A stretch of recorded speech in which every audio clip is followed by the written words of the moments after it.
Hi everyone and welcome to today's Daily Booster. So this is number 4 in our series and will be the last one until Monday because having a weekend off is still important. First thing, we've got our daily formula, which for today is kinetic energy. So kinetic energy, measured in joules because it is energy, is 0.5 times the mass in kilograms times the speed squared. Do go careful here because when we are using this, make sure you are only squaring the speed, not everything. So sometimes it's worth actually typing in the speed from the question, squaring that first of all, and then multiplying that by 0.5 and multiplying that by the mass, making sure of course that the mass is in kilograms.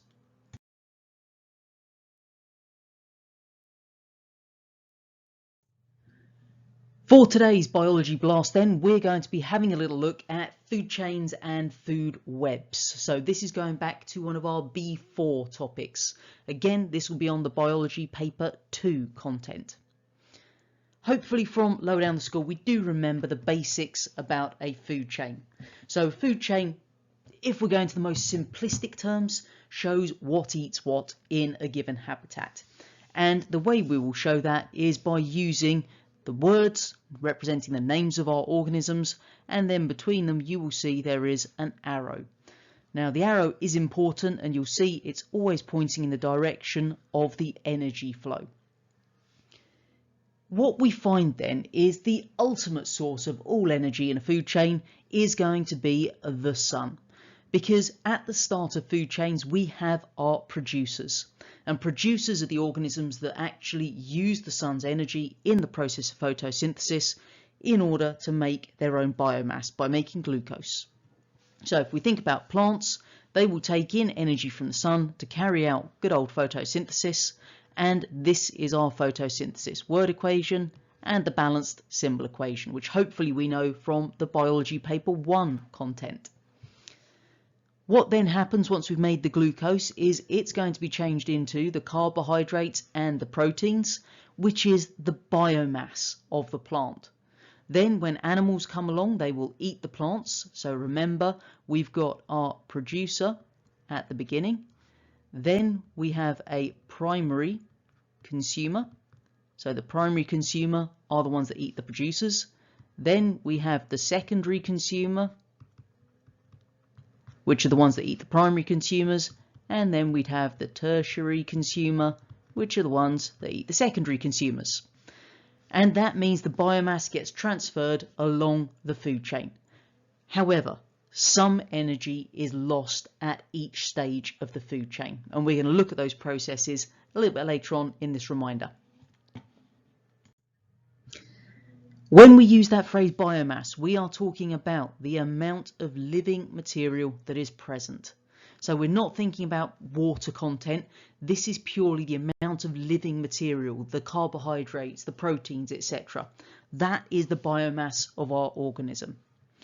And remember we said the arrow was important. The arrow shows the direction of the energy flow, or we could say it shows the direction of the transfer of biomass. So it shows from what organisms biomass moves from and to. One other phrase we need to be aware of this one here, trophic levels. A trophic level, quite simply, is a feeding level.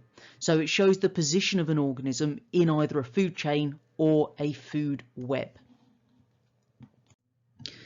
Do remember that when we are writing our food chains, the arrows must point in the direction the energy or the biomass is moving.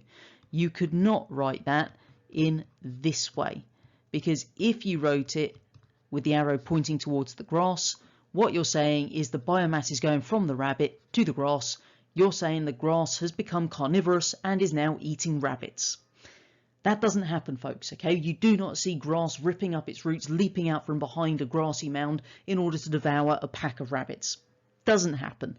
So make sure that you don't make that mistake. The arrows always point grass, rabbit, fox. And incidentally, let's also make sure we don't do this. If you just draw a random line, it's not an arrow.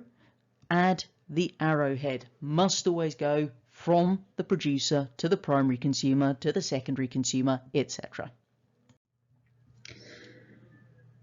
We do not transfer every bit of biomass from our producers to the primary consumers and so on, because there are basically 4 key reasons for this. Firstly, not everything in an organism is going to be eaten. So it's not a case of if a rabbit is eating grass, they will eat every bit of that grass plant. They're not digging up the roots to consume all of it. So there's always going to be some leftovers. Secondly, some of the actual biomass is used in the process of respiration. So every living organism will carry out respiration, and that is going to use some of the biomass. Thirdly, we have this process here, egestion. That is the loss of the undigested material as feces, so basically the poop. And then we've got excretion is our 4th way, and that is where we're losing other waste products from the body in urine. So remember, we've got not everything is eaten, respiration, egestion, excretion. Those are the ways we lose biomass. And because at each stage of a food chain we are losing biomass, that means there is a finite length a food chain can be. Usually around about 4 or 5 trophic levels is the limit, because beyond that we just don't have sufficient biomass to keep the organisms going. It's not quite as simple as just a food chain. We have multiple food chains within any habitat. And to understand how they all interlink, we use a food web. So food webs just show all of the linked food chains within a habitat. And when you've got this, do remember that anything that is using the sun in order to create its own biomass, those are going to be our producers. So we'd have our phytoplankton and our seaweed. Those would both be producers in our first trophic level. Then anything that's feeding on the producers is going to be a primary consumer. So that would be our second trophic level.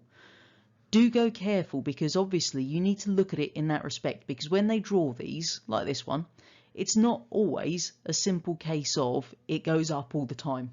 On your exam, they're usually a little bit nicer, and so you will have basically your producers down at the bottom. That's then going to come up here to your primary consumers. So you have a couple of primary consumers there. Then they will go to the secondary consumers and so on. So if they ask you, name an organism in the second trophic level, we'd be naming one that is a primary consumer. Okay, so just look out for those kind of questions. Quick reminder, here's our daily formula again. Kinetic energy in joules is 0.5 times the mass times the speed squared.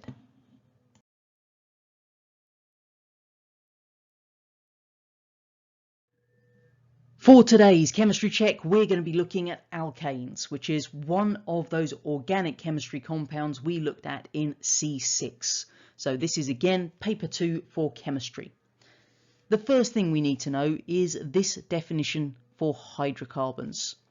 When we talk about hydrocarbons, we are referring to a compound made of hydrogen and carbon only. You need those 3 words in any explanation for it. And notice this is a past exam question. What is meant by hydrocarbon? 2 marks, because you get 1 mark for saying compound made from hydrogen and carbon, 2nd mark for that word only. So don't forget it. When we consider the alkanes, these are one of the homologous series we looked at. Now, we need to know how to name an alkane first of all. The name is made up of 2 parts. The first part is the number of carbon atoms, and this little table on the left-hand side just tells us the first part of the name, the prefix. So if it's got 1 carbon atom, meth, 2 eth, 3 prop, 4 bute, 5 pent, 6 hex. Learn those, stick them on a flashcard, memorize them. Because we're talking about an alkane, the ending is always ane. So if we had an alkane with 3 carbon atoms, then its name would be prop from there, and ane because it's an alkane. That's it. we need to know the general formula. So this bit down at the bottom, learn it. The general formula for an alkane is CnH2n plus 2. From that, we can work out the formula for any alkane at all. If we wanted to know the formula for an alkane with 20 carbon atoms, it would be C20, because we're going to change the N for 20. Then we've got to do 2 times 20, which is 40, plus 2, 42. That's it. That's all you need to do. So learn the general formula. This bit here, very important. CnH2n plus 2 is the general formula for an alkane. You can also be asked to draw a displayed formula for the alkanes. To do this, we need to know these two very important rules. Carbon atoms form 4 covalent bonds, hydrogen atoms form 1 covalent bond. The displayed formula is where we're going to put the actual symbols and then we're going to join them by a line. The line is a covalent bond at the end of the day. So I've given you propane there. If we were to have ethane, so let's have a look at ethane together. So ethane, eth tells us it's got 2 carbons, so C2, and then remember 2 times 2 is 4, plus 2 is 6. So we're going to do C2H6. Always start with the carbons. So you put the carbons in a line, and because it's alkanes, single bond only. Now each carbon is going to make 4 bonds. We've got 1, 2, 3, 4.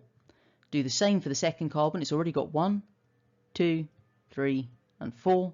And then we've got 6 hydrogens, and hydrogen can only make a single bond. So 1 goes onto the end of each of those lines we drew. And that's it. It's all you need to do. Always start with the carbon backbone, then put your bonds in place. Carbon, 4, hydrogen, 1. 2 reactions we need to know for our alkanes. They're both combustions. One, complete combustion. The second, incomplete combustion. If we are talking about complete combustion, this is where we've got plenty of oxygen available. So our alkane plus oxygen will make carbon dioxide and water. If it's incomplete combustion, we don't have enough oxygen present to fully oxidize it. So instead we make 3 products: carbon, carbon monoxide, and water. Again, just learn those because it's going to be really useful for the organic chemistry section as a whole. Quick reminder of our daily formula then. Kinetic energy in joules is 0.5 times the mass times the speed squared.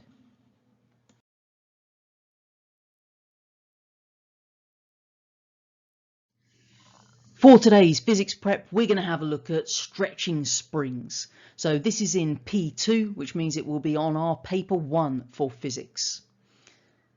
First thing, if we consider objects and what we actually need to alter their shape, then we need 2 or more forces to act on them.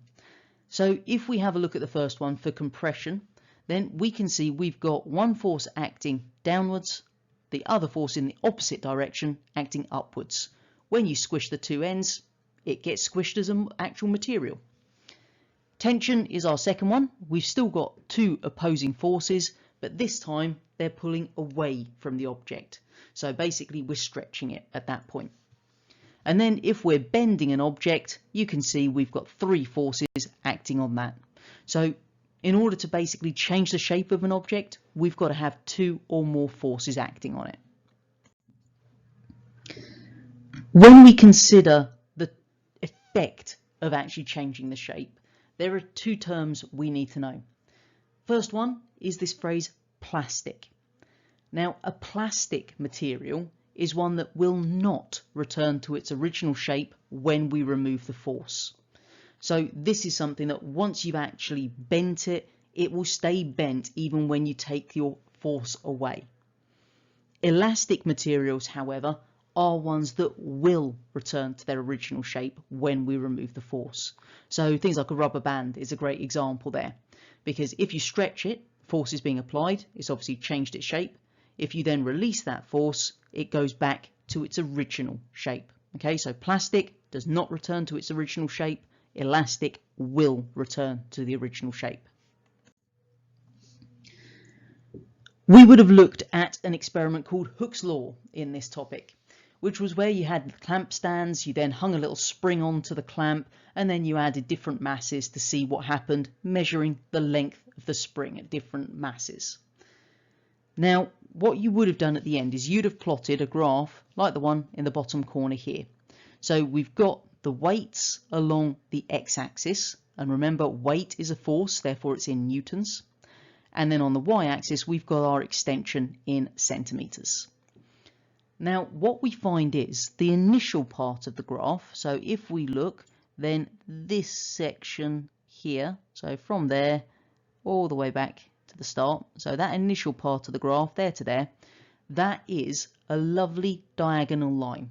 Okay, because we've got that nice straight line, that means we've got a proportional relationship. Okay, what that means is that if we add 1 Newton of weight, then that means we're going to have an extension of, that looks like it's about 5. So what we could say is that at that point where we've got this proportional relationship, then adding the same amount of mass is going to lead to the same extension. This isn't true forever. We do eventually reach something called the limit of proportionality. Now, the limit of proportionality is where we hit the elastic limit of our spring. Below that elastic limit, the spring will return to its original length. Beyond the elastic limit, it's going to be permanently deformed. And you can see that on the graph because it's where it starts to bend, which looking at the screen is about here. So where that x is, we've lost our nice linear line. That means that x is the limit of proportionality. Beyond that point, we've exceeded the elastic limit of the spring. It will be permanently deformed. And for those of you that didn't listen to instructions in that experiment, that's the point that your springs then just remained permanently stretched. They were permanently deformed. We went beyond the elastic limit. Don't forget to join us again on Monday for our next Daily Booster. We're going to do them all next week as well, so come back and join us for those.